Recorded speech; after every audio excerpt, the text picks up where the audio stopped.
Então, gente, tudo bem com vocês? Maravilha. Vamos retomar nossa revisão?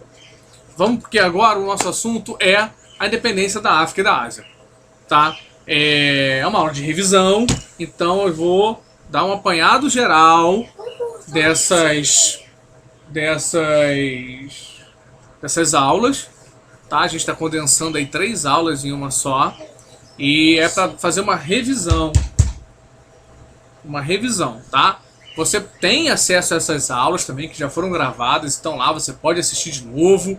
Essas aulas ficam aí para você ver e aí elas estão mais minuciosas, né? A gente vai dividindo assunto por assunto e aí eu falo com mais calma, com mais tranquilidade, com mais atenção de cada pontinho da aula. Aqui a gente vai fazer uma revisão, então é um apanhado geral de forma mais rápida, mais condensada para a gente poder relembrar essas aulas, ok? Então vamos lá.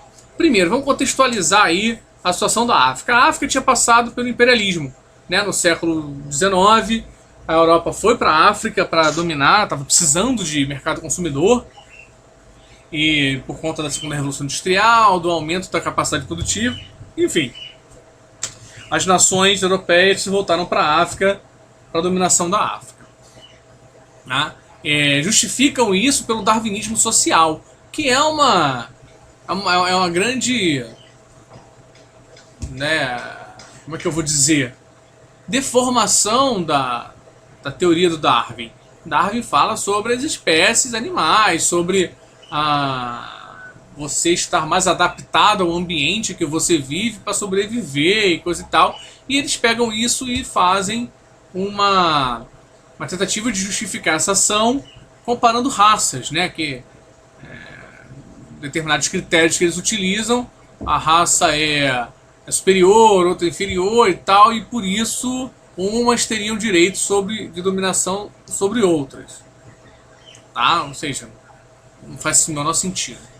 A Segunda Guerra também ela vem para dar uma tumultuada nesse imperialismo, porque não faz muito sentido você manter as colônias na África se você lutou na Europa pela libertação dos países do nazismo, né? Então como é que para você não pode, mas aí tem que os europeus podem dominar outros, mas não podem ser dominados por outros. Então, que também usavam, né? Os nazistas usavam a superioridade da raça deles para dominar os outros. Então, vem cá, por que 2 pesos e 2 medidas? Por que uma coisa pode e a outra não pode? E aí vai começar a dificultar a manutenção do imperialismo também, vai começar uma série de movimentos contra. Alguns movimentos que vão surgir aí de afirmação de direitos é o panafricanismo, da negritude, da valorização da negritude, o panarabismo. Lembrando aí que pan significa todos, né? Você tem, então são todos africanos, todos árabes. Lembra de jogos pan-americanos, em que participam todos os povos americanos, né? Todos os países do continente americano todo, da América do Norte, do Central e do Sul. Então são movimentos que se unem por seus direitos. E tem a Conferência de Bandung também, que reúne várias nações aí para discutir os seus direitos, até inclusive a coisa do seu papel na Guerra Fria. Muitos decidem pelo não alinhamento, ou seja, não vamos ser nem capitalistas nem socialistas, a gente não tem que escolher. E alguns deles firmaram posição quanto a isso, tá? Vamos lá na África então. Na África do Sul a gente tem um governo extremamente segregacionista, certo? A gente vai ter, inclusive, o apartheid, que é uma política de Estado mesmo, é uma lei, né? A segregação racial está na lei, ela é legal, na África do Sul. Ela limita os espaços que os negros podem ocupar, que os negros podem circular, os direitos que eles podem ter, eles não podem participar da política, por exemplo. Então, assim, a gente tem tem banheiro só para negro, tem loja que negro não entra. Tinha lojas que tinha escrito na porta: proibido cachorros e negros. Olha isso. Entendeu? Então, bebedouro que era só para negro, só para branco.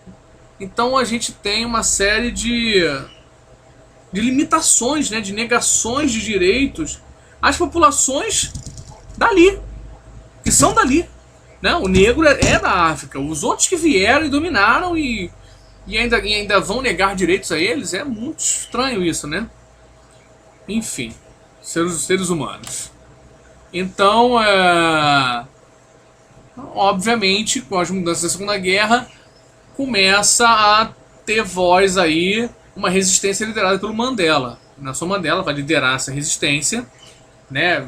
Num primeiro momento uma coisa mais radical, até mais violenta, mas depois a coisa ele vai se tornando uma grande figura política e é preso e condenado à prisão perpétua. Tá?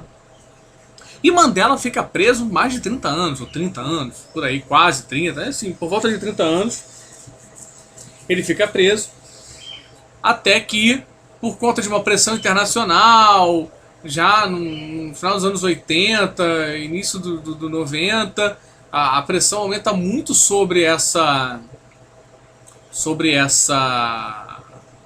política de apartheid, né? O mundo não vê mais espaço para isso, né? Não é possível que ainda se tenha isso no mundo em 1990.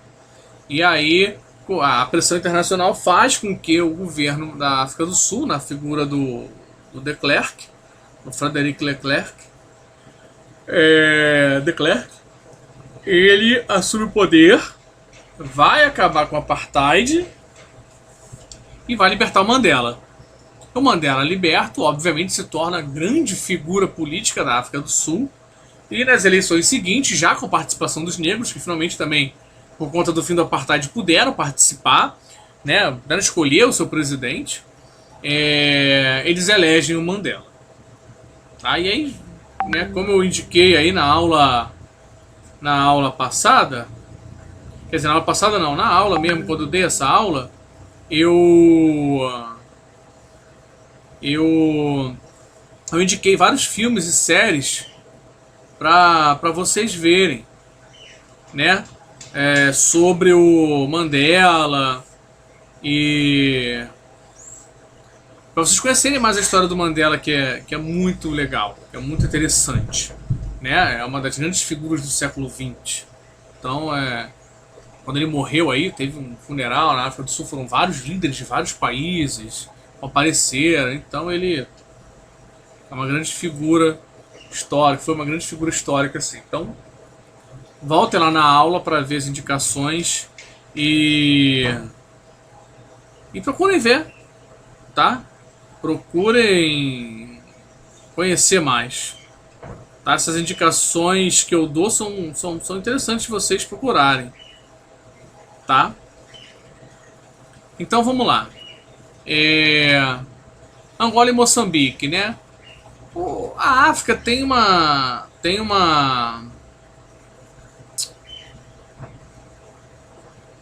características comuns dos seus movimentos, que são, geralmente, surgem grupos que se levantam contra a dominação, grupos de guerrilha armada e que vão brigar. No caso de Angola, consegue independência em 75, mas depois continuam brigando entre eles para ver quem vai ficar no poder, qual projeto de qual grupo que vai se impor como projeto vencedor e líder dessa nova nação, né? Moçambique também tem a sua luta armada, lá fica um governo socialista e com o final aí da União Soviética, né, com a queda do socialismo, com o fim do socialismo, acaba também acabando esse governo socialista em Moçambique. Na Argélia também tem lá rebeliões, repressão muito violenta, tem conflitos da população civil com os dominadores, e por conta também de pressões do pós-guerra vem um plebiscito, então se coloca para a população escolher e eles escolhem a independência em 62. No caso do Congo também é uma dominação bastante violenta por parte da Bélgica, né? É engraçado que eu estava até vendo esses dias, né? Foi ontem, anteontem, antes de eu gravar essa aula, estava passando o filme do Tarzan, esse último que fizeram, e é uma releitura da história do Greystock e tal, que conta como se o Tarzan já tivesse de novo, né, na Europa, e aí ele precisa voltar, alguém chama ele para voltar lá, denuncia alguma coisa, e ele volta pro Congo para rever tudo lá e ajudar as populações que estão sendo extremamente dominadas e abusadas pelos dominadores. Então é legal para você ver um pouco de como foi a dominação violenta, né, da Bélgica lá do... Lembrando que é uma ficção, tá, gente? Ele não tem muito compromisso com a verdade, obviamente, estamos falando da lenda de Tarzan. Mas, enfim, dá mais ou menos um panorama para você ter uma ideia mais ou menos de como foi. Tá certo? Então, ó, agora na Ásia. Na Ásia, nós temos aí também, mais uma vez, a luta pela autodeterminação dos povos, ou seja, os povos lutando pelo direito de escolherem, né, seus governantes, suas formas de governo e tudo mais. Né, e os socialistas que estão lá na Índia, principalmente, vão fazer denúncias contra o imperialismo, e as tropas que foram para a guerra voltam com aquela ideia de liberdade e começam também a lutar pela democracia na Índia.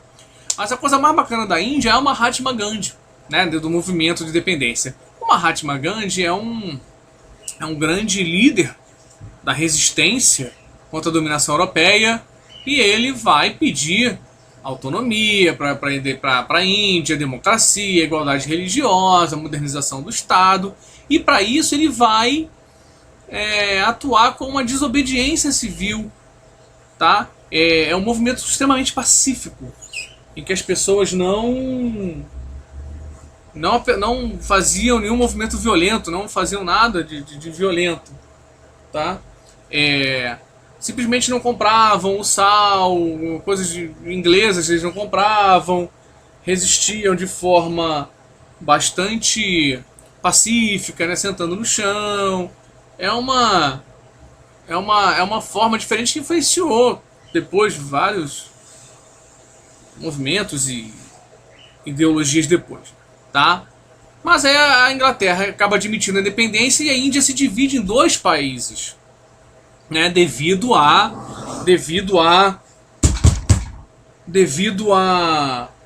polarização religiosa que existe, tá? Então a maioria hindu fica na Índia e os muçulmanos acabam fundando o Paquistão, que acaba se dividindo também em dois: o Paquistão Ocidental e o Paquistão Oriental. E o Paquistão Oriental hoje se chama Bangladesh, tá? Desde 71 assumiu esse nome de Bangladesh, tá? Parece complicado, mas não é, né?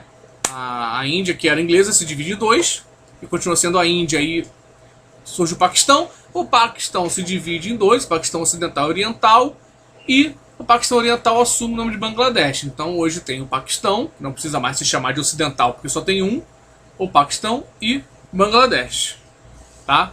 A Indonésia também vai ter aí uma declaração de independência com a liderança do Sukarno, que participa da Conferência de Bandung, vai defender o não alinhamento ideológico, nem ao capitalismo, nem ao socialismo.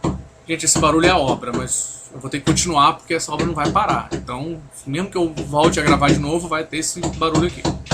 A Holanda, que dominava a Indonésia, não reconhece essa independência, envia tropas. A ONU se mete, os Estados Unidos também vão se envolver para acabar com os conflitos e efetivar a independência, tá? Depois acaba tendo um golpe, tá, contra um avanço socialista que estava tendo, né? O socialismo estava ganhando espaço na Indonésia, e aí, como é praxe da Guerra Fria e dos próprios americanos, que ajudam a promover o golpe, e o general Suharto, que é o cara que lidera esse golpe, fica até 98 no poder, tá? A Indonésia ainda é muito conturbada, tá? Tem muitos separatistas, muitas religiões brigando, então não é uma região muito tranquila, beleza? Então, eu espero que vocês tenham entendido de novo. Como eu falei, é uma revisão e ela é mais rapidinha mesmo, né? As aulas gravadas mais devagar estão aí para vocês acessarem também, estão bastante acessíveis. Então, vou terminar por aqui, né? A gente já falou a aula toda que tinha e ainda bem que essa obra só retornou agora no finalzinho, né? Então, vamos lá, galera. Um abraço, vamos estudando e fiquem tranquilos que a prova não tá difícil não, tá tranquilo, tá? Um abração para vocês aí, tudo de bom.